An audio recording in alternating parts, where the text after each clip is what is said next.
Shalom Ibu Bapak Saudara semuanya, saya mengajak Anda untuk kembali belajar firman Tuhan dalam program Bible Everyday.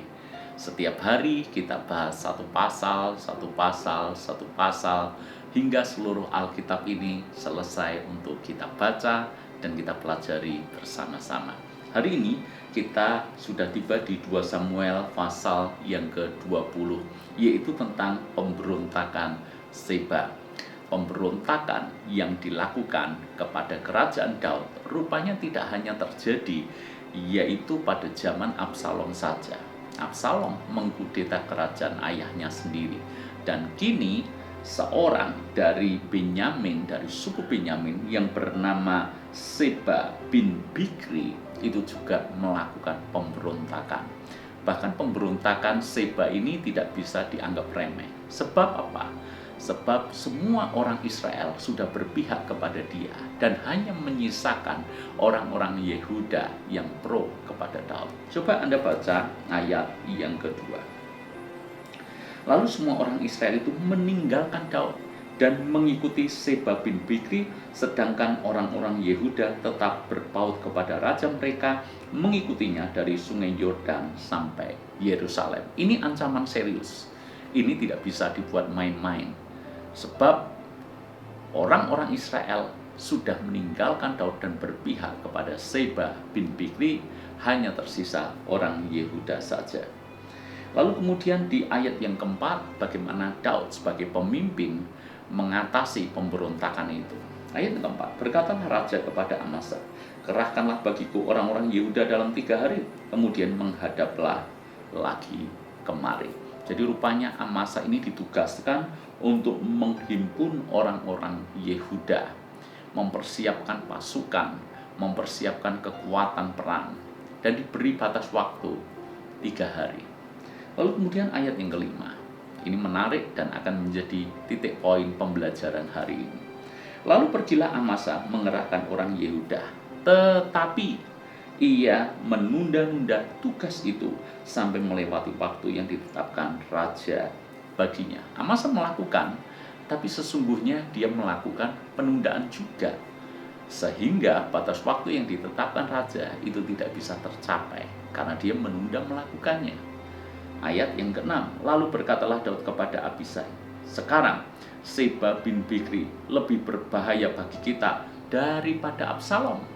Jadi engkau bawalah orang-orang tuanmu ini dan kejarlah dia, supaya jangan ia mencapai kota yang berkubu, dan dengan demikian ia luput daripada kita. Daud sendiri mengakui, ingat bahwa Daud ini orang militer.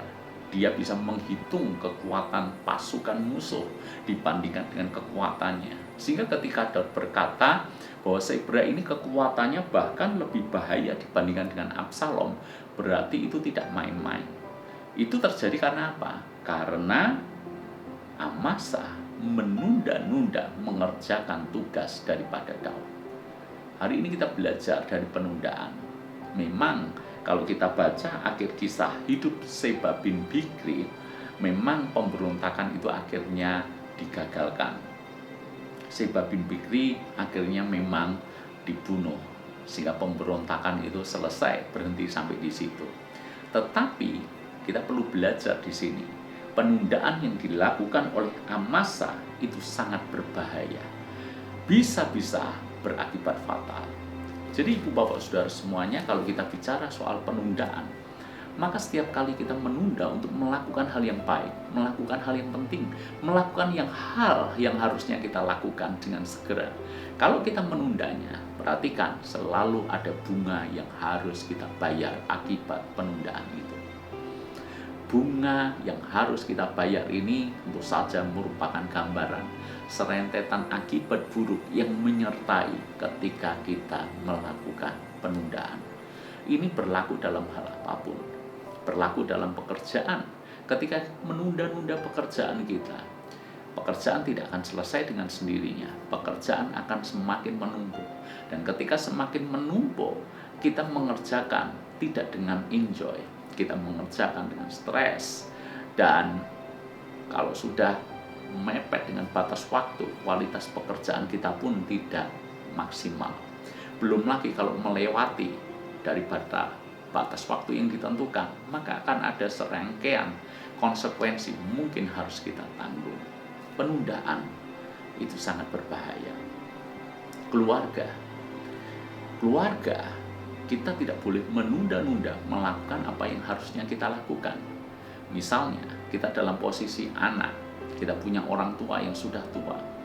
Sudah seharusnya selagi orang tua masih hidup, selagi orang tua masih ada, lakukanlah yang baik buat mereka. Senangkanlah mereka, mumpung mereka masih diberi kesempatan hidup. Tetapi banyak anak menunda-nunda melakukannya, entah karena alasan sibuk, entah karena tidak ada waktu, dan seterusnya. Maka nanti ketika orang tua dipanggil oleh Tuhan, barulah tersisa penyesalan luar biasa. Kenapa dulu saat orang tuaku masih hidup, aku tidak lakukan ini dan itu untuk mereka? Jawabannya menunda-nunda. Ketika menunda-nunda, akibatnya adalah penyesalan. Demikian pula halnya ketika kita mendidik anak kita. Dari sejak dini, didik mereka hidup takut akan Tuhan. Kalau kita menunda melakukannya, nanti bisa terlambat. Bahkan kalau dari sejak kecil yang mestinya kita bawa anak kita ke gereja, mulai kenalkan Tuhan, mulai bawa ke sekolah minggu, dan kita menunda melakukannya. Tiba-tiba mereka sudah menjadi anak muda dan tidak pernah dibekali dengan hal-hal rohani.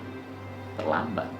Mereka mungkin sudah tidak haus, tidak ingin, bahkan mungkin anti gereja.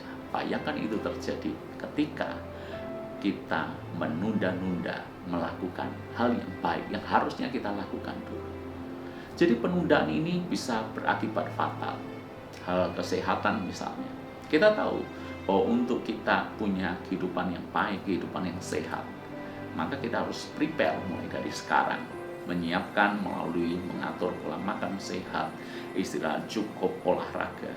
Tapi kalau kita menunda-nunda, maka kesehatan pun juga akan bermasalah pada akhirnya. Nanti kalau penyakit sudah mulai menggerogoti, baru kemudian kita kelabakan. Ya telat. Jadi saudara-saudara, apa yang harus kita bisa kerjakan hari ini, kerjakan hari ini. Jangan tunda. Kenapa? Besok sudah ada pekerjaan lain menanti kita. Ingat, kesusahan sehari cukup sehari. Maka prinsipnya juga sama. Apa yang harus dikerjakan hari ini dan diselesaikan hari ini, kerjakan hari ini. Sebab besok ada kesusahannya sendiri. Sebab besok ada tugas yang baru lagi. Kalau kita menunda, maka sama saja kita menumpuk tugas untuk diselesaikan di hari berikutnya. Ingat, ada harga yang harus dibayar. Selalu ada bunga yang menyertai karena sebuah penundaan. Tuhan memberkati.